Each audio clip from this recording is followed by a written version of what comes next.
finding the channel and watching the videos. We three make up pretty much the Get Gardening team. Some of our friends may crop up now and then. We are friends, I think. We've worked together for quite a few years on BBC local radio in BBC Radio Norfolk's Garden Party gardening programme. They brainwashed me into gardening, but you two have rather a longer history and rather more expertise. Let's start with the longest, shall we? That's me, everybody. Just to let you know that I've been at this whole lark for a few years, and what fascinates me, I think, among many things, is the fact that in my garden I'm now walking beneath trees that I planted when they were yay high. Which is what everyone wants to do. Yeah. I think that's a lovely thing. I think it's about having that vision, isn't it, as well? And you and Graham have had that here over the years, definitely, you know. We have had a vision, and you have one yourself, I have to say, with the greatest respect, of course.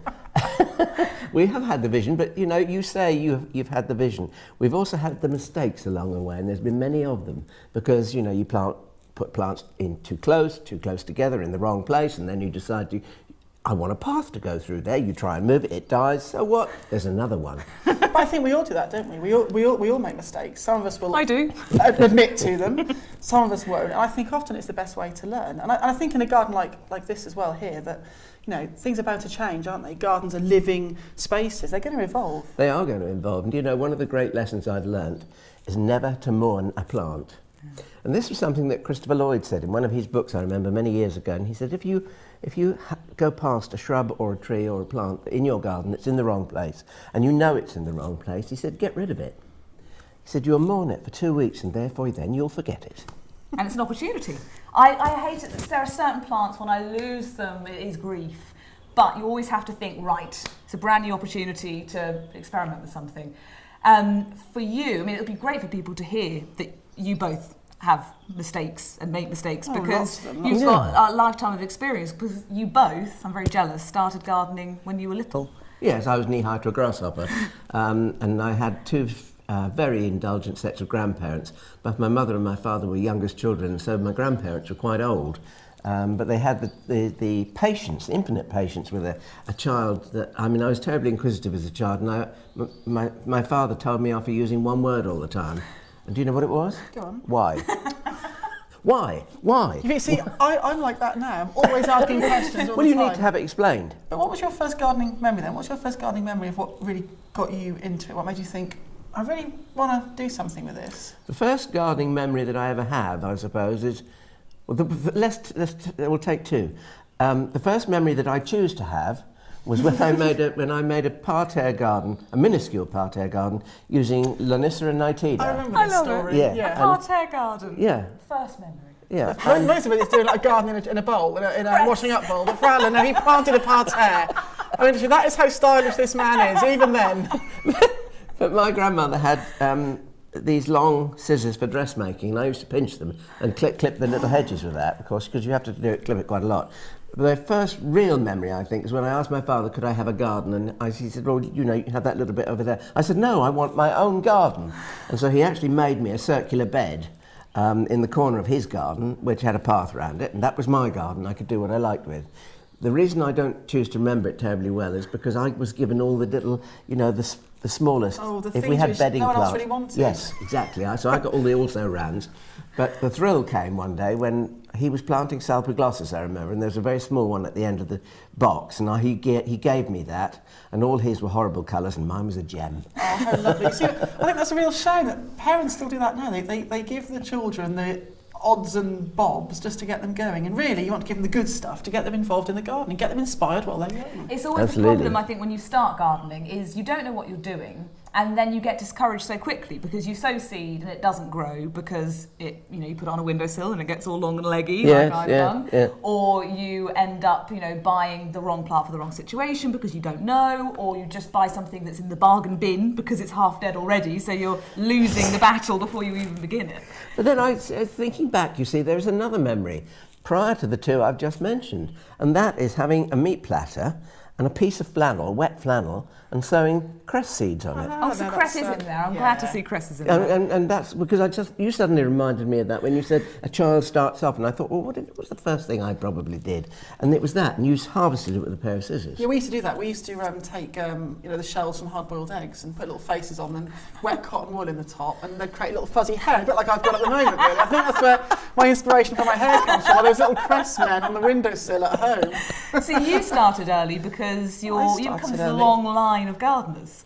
Well, I suppose so over time, yeah. I mean, there's definitely gardening in my family, and if not gardening, it's working the land. A lot of my family had small holdings, really. They'd grow lots of vegetables and fruit, and they've always been tradespeople as well. I mean... Butchery, for instance. Yeah, butchery. Yeah. A long way down the line, but also thatchers and blacksmiths. So we've always been a family that's always been, worked with our hands. Country people. Yeah, very much country people. Yeah. And for me, my first memory, and there's a picture that my mum's got at home still, is of me in a little blue knitted bonnet and cardigan, sowing broad bean seeds with Dad on a Saturday morning. And I can vaguely remember it because... You remember the seeds or the bonnet? The bonnet.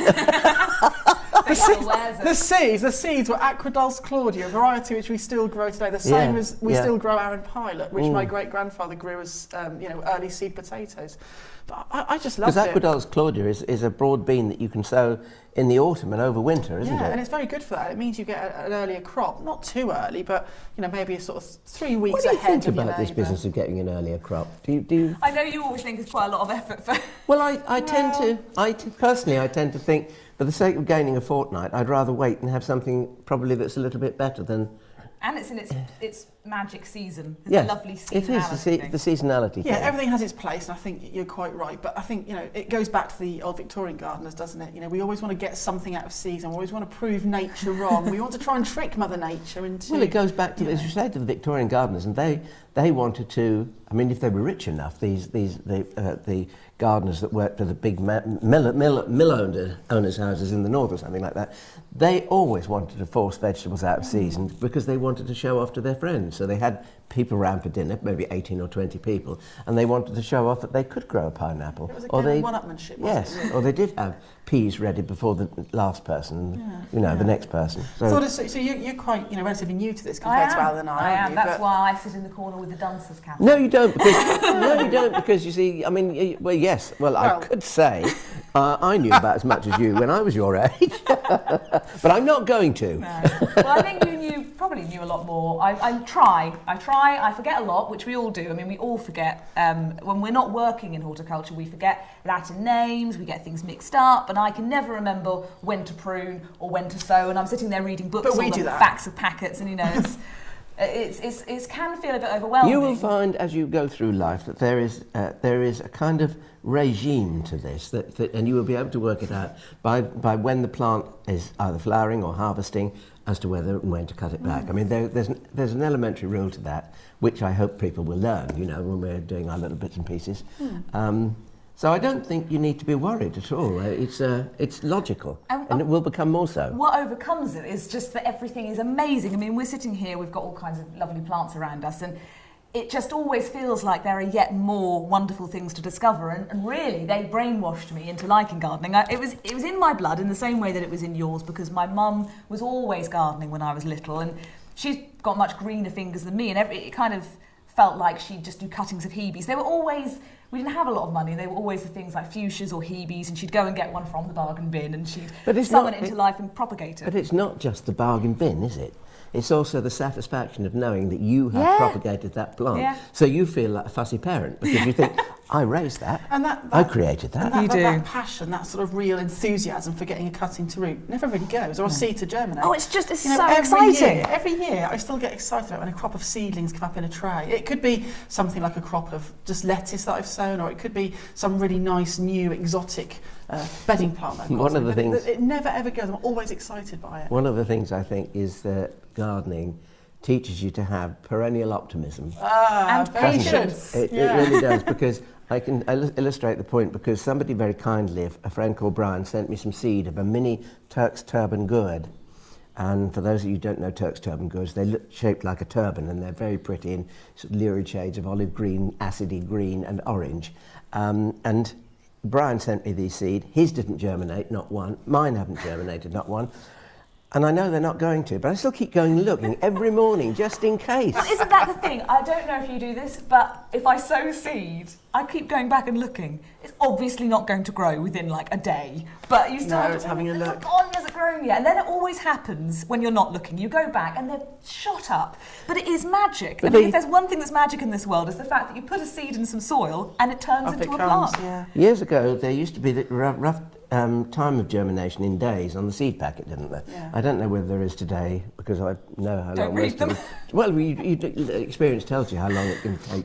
But this year I sowed a plant called Kiss Me Over the Garden Gate, which is Polygonum orientale. It's a hardy annual, and you sow it outside. It doesn't like heat, so you don't sow it under cover. And I've sowed 2 seed boxes, put them behind the greenhouse in the shade, covered them with gravel, as I always did.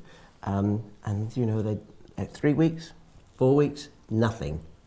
Yesterday, Up they all come. up they all come. Yeah, it's wonderful. It's miraculous. It's that thing as well of when you take cuttings, and I do it here to some extent, is you just want to see if they've rooted, so you give them a little, and it's going around and tugging them out, and you shouldn't do that, of course, because it damages the roots. I know, but you always just, potatoes, have a look. I know. And you know you're going to ruin the crop, Yeah. you think, oh, have a look and see what's going on. Well, you have to have a little fertile every now and then, ladies and gentlemen.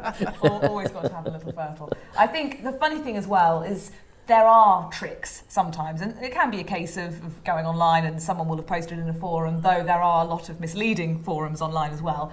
I remember, I think it was Seasonality seeds, and they just weren't growing. And then I think I put a bit of cardboard over the tray, and then they all suddenly shot up. And sometimes things need dark, sometimes they need light, they want more drainage, they want more whatever, cold, they want heat. And sometimes it's just, there's just one tiny little tip, which is what we're here for, that will help you have success. And that's another thing, you can just be blundering along down a path of doom because they're not going to This succeed. is where learning from Granny helps, you see, because Granny used to take a kettle full of boiling Granny water. Grey. Granny Grey. She used to take a kettle full of boiling water and she'd sow parsley finely in a drill and then go over the parsley seed with a kettle full of boiling water, put the soil back, up it popped. Up it pops, yeah. But sometimes parsley is notoriously difficult to germinate. Yeah, it is. And I think that's what we can all bring to the table here, isn't it? Is the fact that we've all made the mistakes, we've all done different sort of types of gardening, and we've all got different ways of doing things. That's what people will find, and you will find this, is that, you know, as gardeners, we all have very different ways of doing things, but hopefully, you know, when we tell you that we experience that sort of method and it works really well, you'll follow it and have the same success. I think that's absolutely true. And Thordis said a little while ago, you know, that she's discovering new things every day, every week.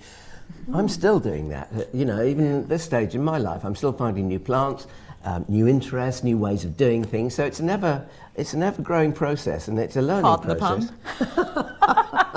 Pardon the pun, indeed. It's an ever-growing process. This old gardening lark. Which is why it's so fun.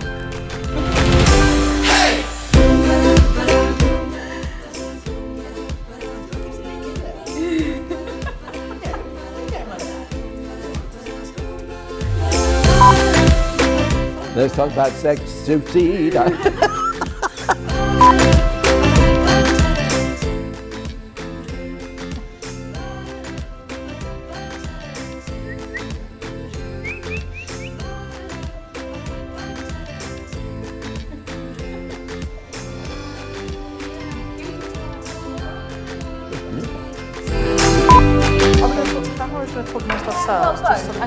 You too, that's the third person.